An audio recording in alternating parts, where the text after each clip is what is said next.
श्री माता की कृपा से आज का प्रोग्राम चालू करते हैं। अंकल, एक सबसे बेसिक क्वेश्चन से मैं चालू करना चाहूंगा कि मैं पूछना चाहता था कि आपको आपका सेल्फ रियलाइजेशन कहाँ पर मिला अंकल, और आपका एक्सपीरियंस क्या रहा रियलाइजेशन लेने का? आप सबके साथ अगर शेयर कर सके अंकल वो तो प्लीज। सबसे पहले मैं प्रार्थना करूंगा श्री माता जी से। श्री माता जी, आपकी दया, आपकी कृपा और आपका प्रेम हम सभी के ऊपर बना रहे, यही हम लोगों की प्रार्थना है। जय श्री माता जी। जैसा कि आपने पूछा कि मैं सहज योग में कैसे आया, ये तो एक बहुत लंबी कहानी है, क्योंकि मेरा रिलीजन की तरफ कभी भी कोई लगाव था ही नहीं। आप ये समझिए कि मैं उन लोगों में था जो खाना पीना मौज करना, बस हंसना, बहुत हंसना हंसाना और कुछ भी नहीं। लकीली हमारे सब भाई बहन सेटल हो गए, आई वॉज द यंगेस्ट, तो कभी कोई प्रॉब्लम नहीं हुई। उसके बाद डॉक्टरी जब कंप्लीट हुई तो मैंने यूपी में प्रैक्टिस शुरू कर दी। भगवान की कृपा से बहुत अच्छी चलने लगी प्रैक्टिस। फिर हमारे पास एक ऑफर आया इराक से कि वहाँ पे डॉक्टरों की जरूरत है, 1980 की बात हुई है। तो हमने अपनी वाइफ को भेजा दिल्ली कि आप जाके बच्चों का पासपोर्ट बना लीजिए, फिर 1 साल के लिए इराक चलेंगे और उसके बाद पूरा वर्ल्ड टूर करके लौट आएंगे। प्रैक्टिस तो हमारी बिल्कुल सेटल थी वहां पर। दिल्ली आए, यहाँ पर हमारे बहुत सारे रिलेटिव थे और उन्होंने कहा कहाँ जा रहे हो, वहां पर यहीं पर प्रैक्टिस शुरू कर दो। तो यहाँ पर प्रैक्टिस शुरू कर दी। प्रैक्टिस करना आता था, पैसा कमाना जानते थे, यहाँ पर भी चल गई। तो जब यहाँ चल गई तो वही जो आते होती लेट नाइट पार्टीज, खाना पीना, पिक्चरबाजी, ये सब जो होता है। आज से 40 साल पहले तो पैसा कम था लोगों के पास, लेकिन लकीली मेरे पास उस समय था, तो बहुत आराम की जिंदगी बीत रही थी। तो हम फिर आके सबने कहा कि आप दिल्ली सेटल हो जाइए। मैंने दिल्ली में प्रैक्टिस शुरू कर दी। लेकिन दिल्ली में प्रैक्टिस शुरू करने के सिर्फ 6 महीने बाद ऑल ऑफ ए सडन एक दिन मैं सुबह शेविंग कर रहा था तो मुझे बहुत सीवियर पैरालिटिक स्ट्रोक हो गया। मैं समझ ही नहीं पाया कि हुआ क्या। बीइंग ए डॉक्टर, मैं शुरू में ही समझता लगता मुझे टिटनेस हो गया, लेकिन 2 मिनट के अंदर मैं बिस्तर पर गिर पड़ा। खैर, मैं मेडिकल इंस्टीट्यूट के पास में रहता था, इमीडिएटली हमको वहां ले गए और साहब वहां पर उन्होंने बहुत दिन रखा मुझको। 16 दिन बाद मुझे डिस्चार्ज कर दिया गया कि साहब आपको पैरालिसिस हो गई है कंप्लीट, और आप अब तो आप घर पे ही चल के इसकी जाके फिजियोथेरेपी कीजिए। उस समय मेरी हालत ये थी कि मैं ना खाना खा पाता था, खाना खाता था अपनी जबान काट लेता था, जबान से खून निकलने लगता था, अगल बगल से लार टपकती थी, बोल पाता नहीं था, बोलता कुछ था, लोग बाग कुछ और समझते थे और गुस्सा आती थी। अल्टीमेटली जब 12-13 महीने हुए, 1 साल तक मैं रेगुलरली एम्स जाता रहा फिजियोथेरेपी से, कोई ज्यादा फायदा नहीं हुआ।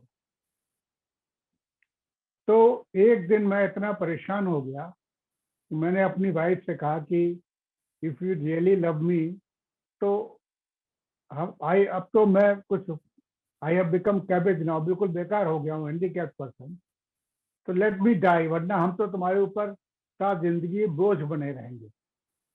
ये स्थिति मेरी आ गई थी, क्योंकि तन मन धन जितना पैसा था, शान शौकत थी, कार बिक गई, सब कुछ हो गया और तन मन धन से बिल्कुल टूट गए। अब देखिए, इसे बोलते हैं श्री माता जी की कृपा। जब हम इतनी तकलीफ में थे तो उन्होंने एक साहब भेज दिए, हमारे पता पूछने आए थे। अब ये देखिए कि वो जहाँ मैं कानपुर में जो हमारा घर था, हमारे घर से 7-8 घर दूर उनके किसी रिलेटिव का घर था। उनसे पूछते पूछते वो हमारे घर चले आए पता। तो उन दिनों मैं अपने बेडरूम से ड्राइंग रूम में निकलता नहीं था।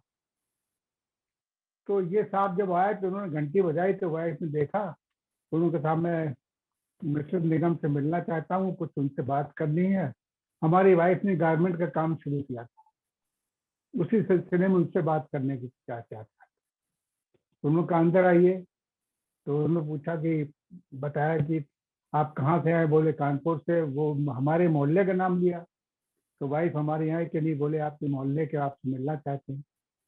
तो खैर साहब मैं बेडरूम से निकल के अपने सिटिंग रूम में गया, और वहाँ साहब वो साहब बैठे थे, जनरल, बहुत बहुत निहायत शरीफ आदमी, और बैठ के बातचीत करते रहे। फिर मैं तब खड़ा नहीं हो पाता था, खड़ा होने के लिए मुझे सपोर्ट चाहिए था, मैं क्रचेस पे चलता था।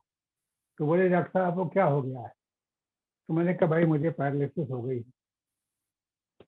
तो मुझसे बोले कि डॉक्टर साहब आप, मैं जानता हूँ कि आप डॉक्टर हैं, लेकिन फिर भी सहज योग ट्राई कर लीजिए।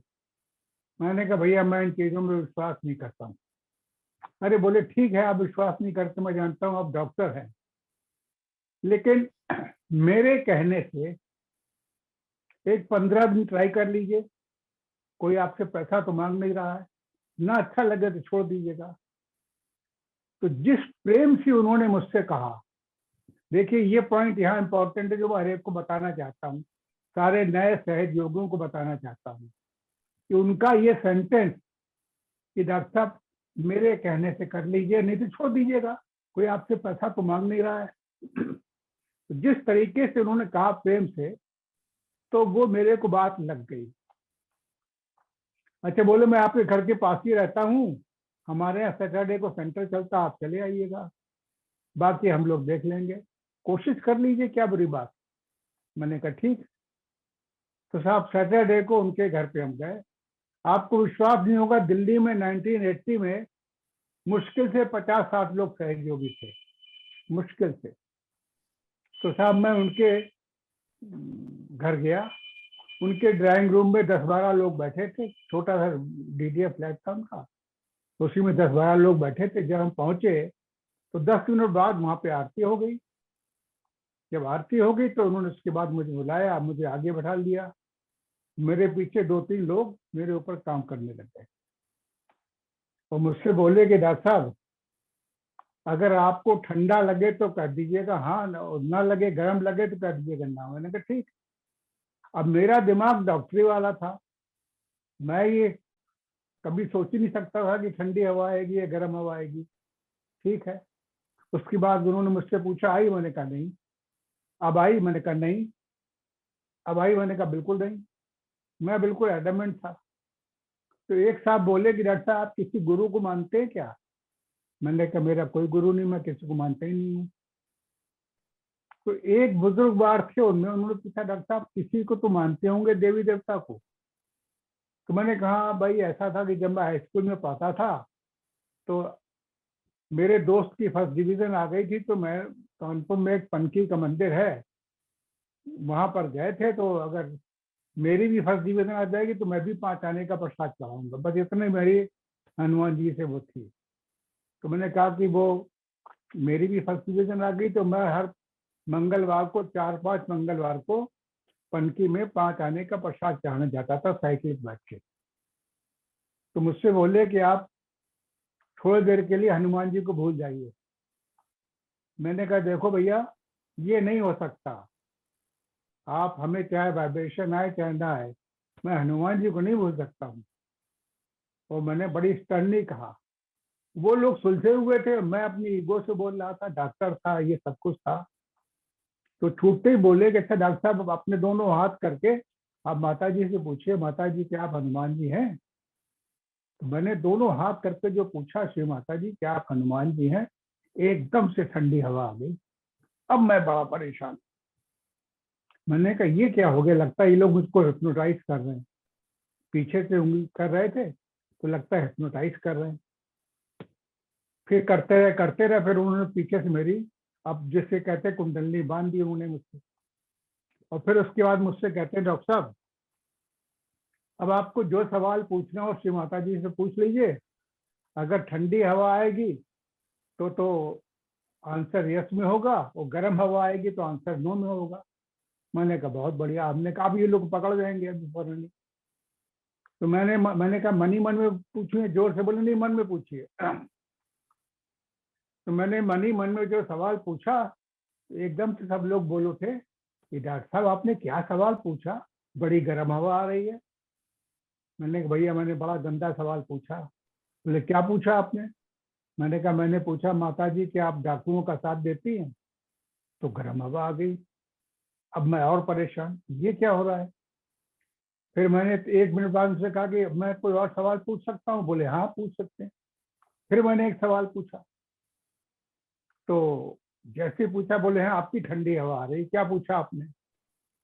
तो मैंने कहा मैंने पूछा माता जी कि आप दुर्गा का अवतार हैं? तो ठंडी हवा आ गई। अब ठंडी गर्म हवा तो आ रही है, लेकिन विश्वास नहीं हो रहा ये हो क्या रहा है। डॉक्टरी दिमाग था, ईगो बहुत थी, सब कुछ था। खैर ये तो उन्होंने हमको डेंट मार दिया, ये दिखा के कि ठंडी हवा और गर्म हवा भी आ सकती है।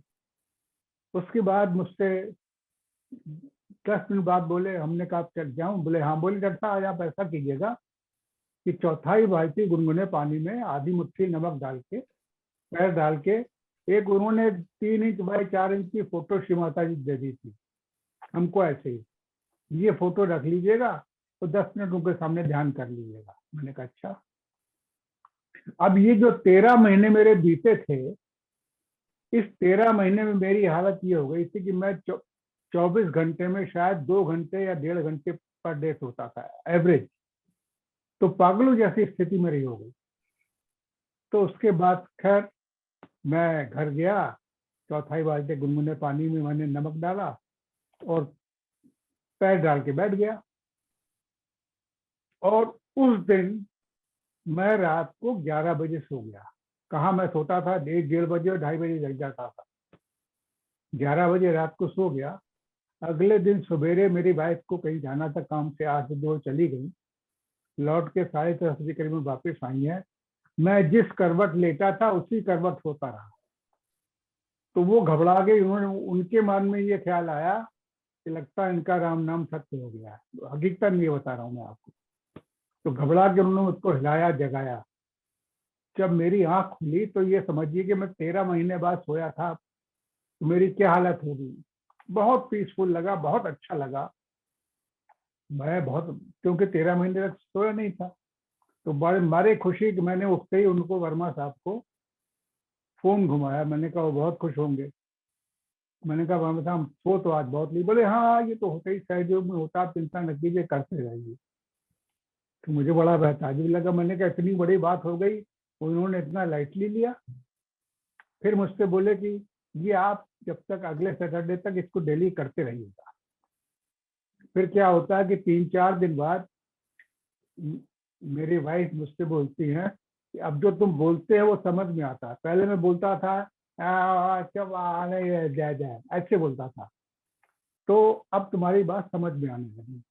धीरे धीरे अभी हमने श्री माता जी को नहीं देखा, और उसके करीबन एक 7-8-10 दिन बाद घंटी बजी बाहर की, तो मैं रिफ्लेक्सली खड़ा हो गया अपने आप में, बगैर किसी सपोर्ट के। मैंने कुंडी खोल दी जाके। जब कुंडी खोल के लौट के आया तो मैंने कहा अरे आज तो मैंने अपना वो डांडी भी नहीं लिया, आज तो वही चलने लगा। मैं बहुत खुश हुआ। और ये मेरा देखिए सौभाग्य था कि इस घटना के 15 ही दिन बाद श्री माता जी का, तब श्री माता जी लंदन में रहती थी, उनका इंडिया टूर लग गया, वो इंडिया आ गई।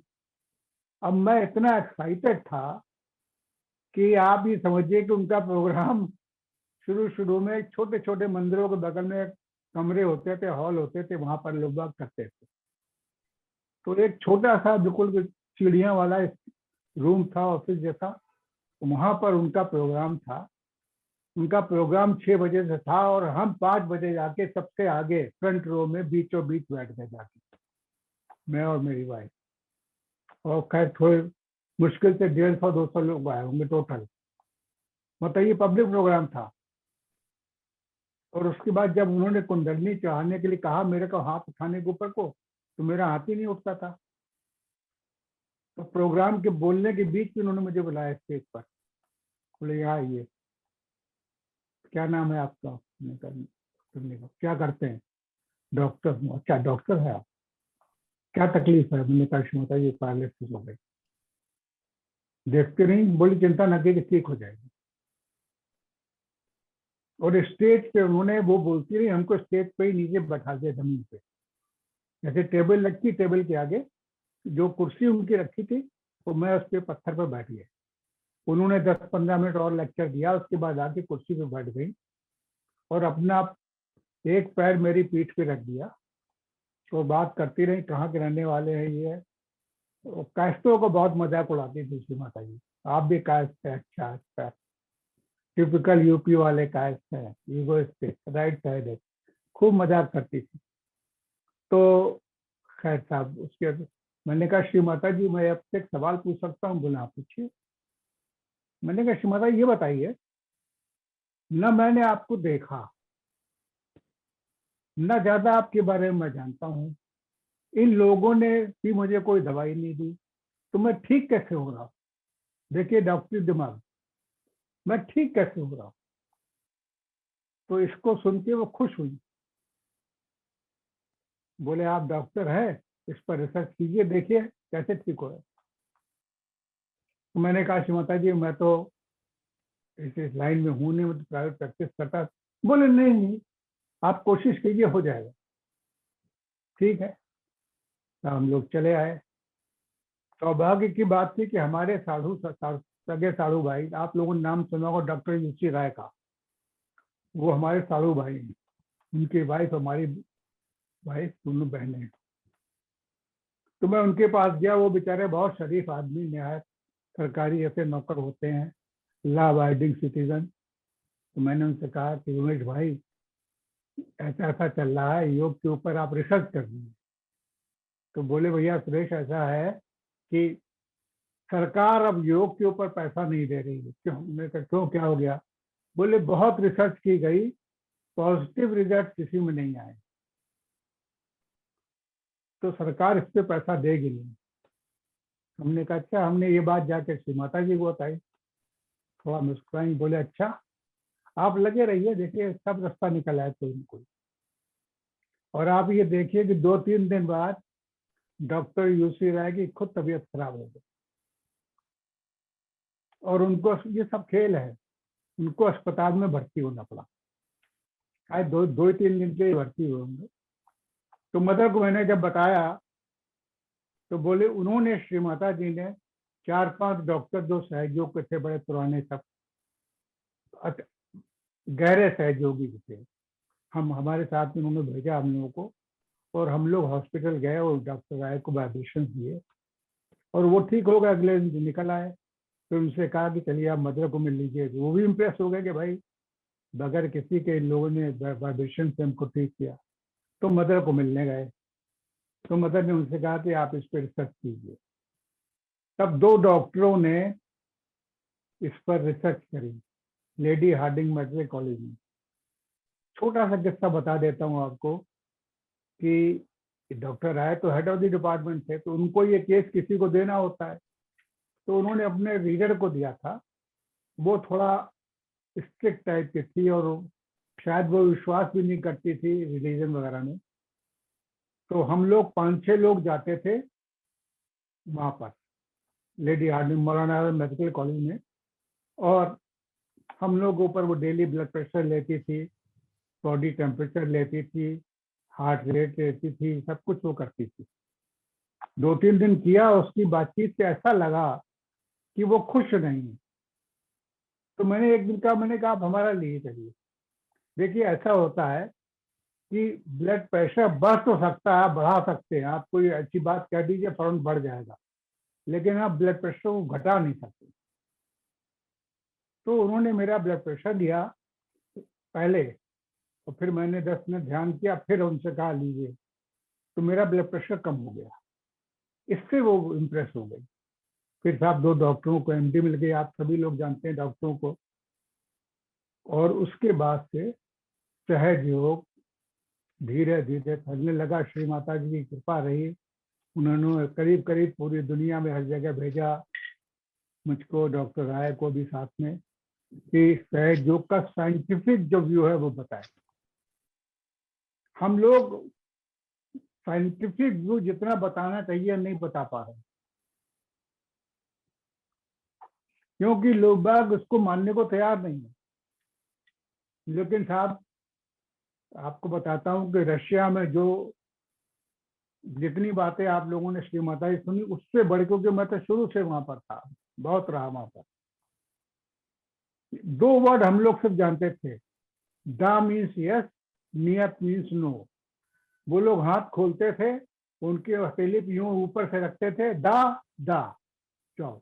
एक साथ 500-500 लोग लाइन लगा खड़े होते थे प्रोग्राम के बाद, तो एक एक मिनट में रिएक्शन पाते आते। ऐसा मैंने कहीं पर भी वर्ड में नहीं देखा। बस अब श्री माता जी की कृपा है। और इस तरीके से मेरी जब नींद पूरी होने लगी तो मेरी सेहत भी ठीक होने लगी, तो मैं ट्रेवल भी करने लगा।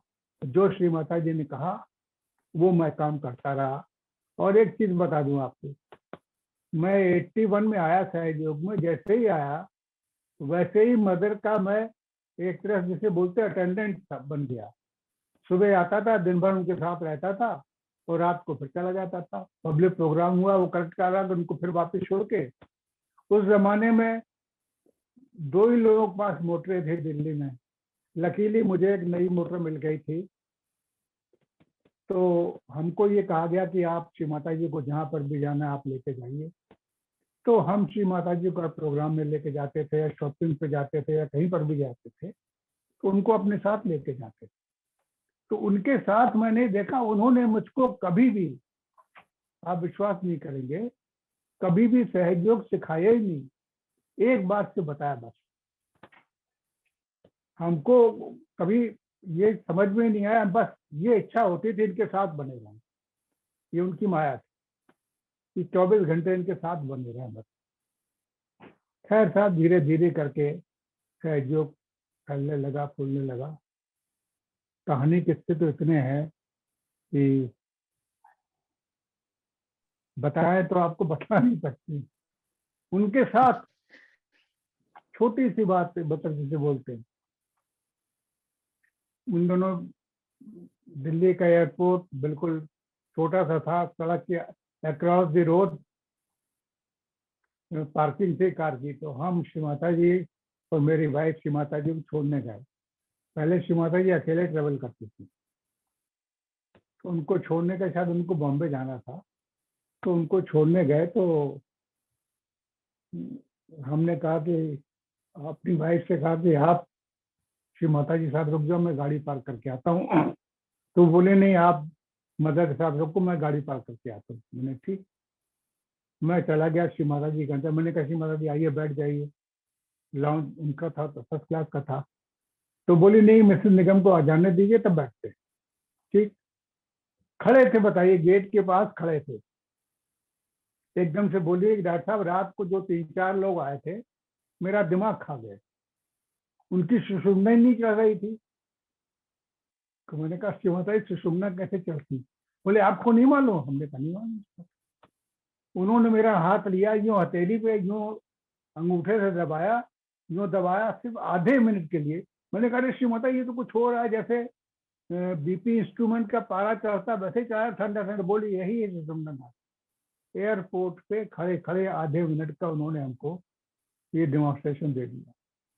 अब आप ये देखिए, सब कुछ मैं देख रहा हूँ, सैकड़ों लोग ठीक हो रहे हैं, लेकिन दिमाग जो है कि ये कैसे पॉसिबल है, कैसे है, कैसे सब कुछ क्या है। बहरहाल धीरे धीरे सहयोग बढ़ता गया श्री माता जी की कृपा से। और आज हम लोग देखते हैं, हमारे पास 1982 में जमीन में बिछाने के लिए दरी नहीं थी। विश्वास कीजिए, टाट पे बैठते थे हम लोग। तो आज श्री माता जी की कृपा से कितने सेंटर्स बन गए हैं। सब सिर्फ दिल्ली और बॉम्बे में सेंटर थे, और कहीं था ही नहीं, किसी भी जगह नहीं था। बॉम्बे में ज्यादा थे, दिल्ली में कम थे। बॉम्बे में 200-250 सहयोगी होगी महाराष्ट्र में, और दिल्ली में 40-50 की बस। और वहां से लेके उन्होंने पूरी दुनिया में फैला दिया। सोचिए कितनी बड़ी बात। घटनाएं तो इतनी है कि सुनाए तो सुनाते ही चले जाएंगे। आपका अगला प्रश्न कोई हो तो पूछिए आप। हाँ, जय श्री माता जी अंकल। बहुत ही सुंदर एक्सपीरियंस था। वाइब्रेटरी फ्लो श्री माता की कृपा से एकदम बढ़ गया। मैं उम्मीद करता हूँ जो लोग सुन रहे हैं उनको भी अच्छा एक्सपीरियंस हो रहा हो।